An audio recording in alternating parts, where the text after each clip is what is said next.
आज के वीडियो में हम एक कमाल की हर्ब लेमन ग्रास यानी जराकुश के बारे में डिटेल में जानेंगे।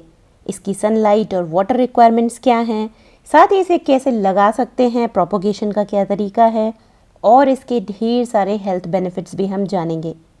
So stay tuned. Hello everyone, welcome back. मैं हूं स्वाति और आप देख रहे हैं बैकयार्ड गार्डनिंग। तो लेमन ग्रास जैसे कि नाम से ही पता चलता है कि ये घास की तरह दिखने वाली एक हर्ब है। इसकी पत्तियों में बिल्कुल लेमन की तरह यानी नींबू की तरह खुशबू आती है और इसका फ्लेवर भी सिट्रस होता है। लेमन ग्रास यानी जराकुश की पत्तियों में बहुत सारे औषधीय गुण होते हैं। सर्दी, जुखाम, बुखार में इसकी पत्तियों को यूज़ किया जाता है, काढ़ा में यूज़ करते हैं और एक यही कारण है कि इसको फीवर ग्रास भी बोलते हैं। काफ़ी कॉमन हर्ब है ये, जो आपको हर घर में ग्रो होते हुए दिखती होगी। गमलों में बहुत आराम से ग्रो हो जाता है, लेकिन बहुत कम लोग जानते हैं कि इसकी टेंडर शूट्स को और पत्तियों को दोनों को इस्तेमाल किया जाता है, खाया जाता है। बहुत सारी डिशेस में भी डालते हैं इसको। नॉर्मली हम इसको चाय या काढ़ा में इसकी पत्तियों को डाल करके यूज़ करते हैं। लेकिन ये हर्ब होने के अलावा एक और कारण है जिसकी वजह से ये ज़्यादा पॉपुलर है गार्डनर्स के बीच में, जो है इसका मॉस्किटो रेपेलेंट प्रॉपर्टीज़ ना। बहुत अच्छा मॉस्किटो रेपेलेंट प्लांट है ये। लेमन ग्रास में एक ऑयल होता है जिसको बोलते हैं सिट्रोनेला, जो कि एक प्लांट ऑयल होता है, जिसकी खास बात ये होती है कि इसमें पेस्ट रेपेलिंग प्रॉपर्टीज़ होती हैं, स्पेशली मच्छरों को भगाने वाली प्रॉपर्टीज़ होती हैं। चलिए अभी बात करते हैं इसकी वाटर, सनलाइट और प्रोपोगेशन के बारे में। लेमन ग्रास को बहुत आराम से ग्रो किया जा सकता है। गमलों में, कंटेनर्स में, ज़मीन में, कहीं भी बहुत आसानी से ग्रो हो जाएंगे।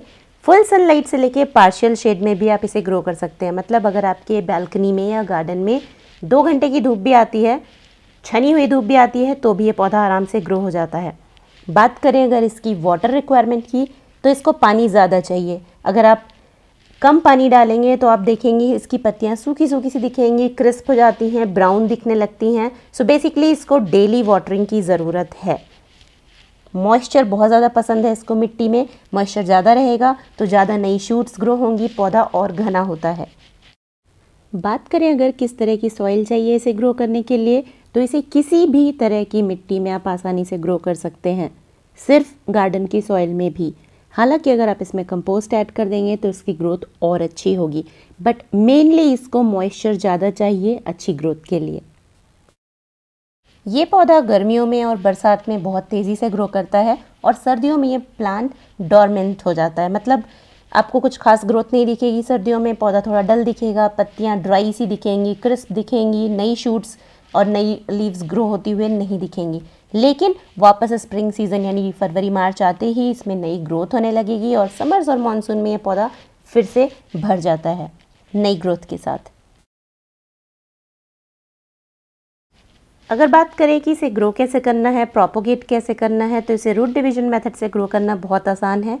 इस तरीके से अगर आपके पास किसी गमले में ये पौधा लगा हुआ है, तो जैसे हम फर्न्स को रूट से डिवाइड कर देते हैं, उसी तरीके से आप ये, चाहे आप इसको एक शूट को पुल करके निकाल दें या फिर मिट्टी पूरी निकाल के इसकी अलग अलग शूट्स निकालें और उसे एक अलग गमले में लगा दें। ऊपर की फॉलिएज पत्तियों को कट कर दें और नई शूट्स, नई पत्तियां अपने आप इसमें ग्रो होने लगेंगी। बहुत आसानी से ग्रो हो जाता है। इसके अलावा सुपरमार्केट्स में भी लेमन ग्रास की शूट्स मिलती हैं, तो अगर आप सुपरमार्केट से कोई शूट खरीद के लाते हैं तो उसको आप पानी में डाल दें कुछ दिन, उसमें रूट्स डेवलप हो जाएंगी, फिर आप उसे ट्रांसफ़र कर सकते हैं सॉइल में। ये ट्राइड एंड टेस्टेड तरीका है, आप उस तरीके से भी ग्रो कर सकते हैं इसे।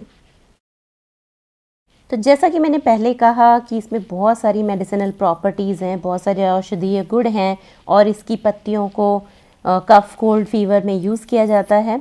तो अब हम बात कर लेते हैं इसके और भी बहुत सारे जो फ़ायदे हैं, हमारी हेल्थ बेनिफिट्स हैं, उनके बारे में। लेमन ग्रास की अगर हम मेडिसिनल प्रॉपर्टीज़ की बात करें तो ये है anti depressant, anti bacterial, anti fungal, anti cancer, anti inflammatory और एंटीसेप्टिक। बहुत ही रिच सोर्स है ये विटामिन ए और सी का, folic acid, magnesium, copper, zinc, iron, calcium और पोटेशियम का। तो मतलब अगर हम शॉर्ट में बोलें तो ये गुणों का भंडार है और बिल्कुल पावर हाउस कहेंगे इसको हम, बहुत सारे विटामिन्स और मिनरल्स का। बहुत फ़ायदेमंद है ये, लेकिन हमें पता नहीं होता है कि इसको यूज़ कैसे करना है। तो सबसे सरल तरीका मैं ये कहूँगी कि इसको आप डेली डाइट में चाय के रूप में यूज़ करें।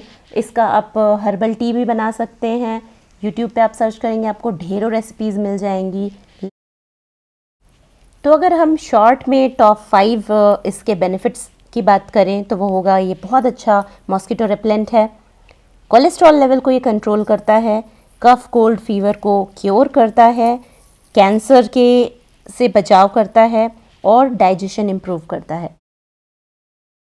तो अब देर किस बात की, अगर आपके नेबरहुड में ये प्लांट है कहीं पे तो इसकी एक शूट लेके आएँ, गमलों में ग्रो करें।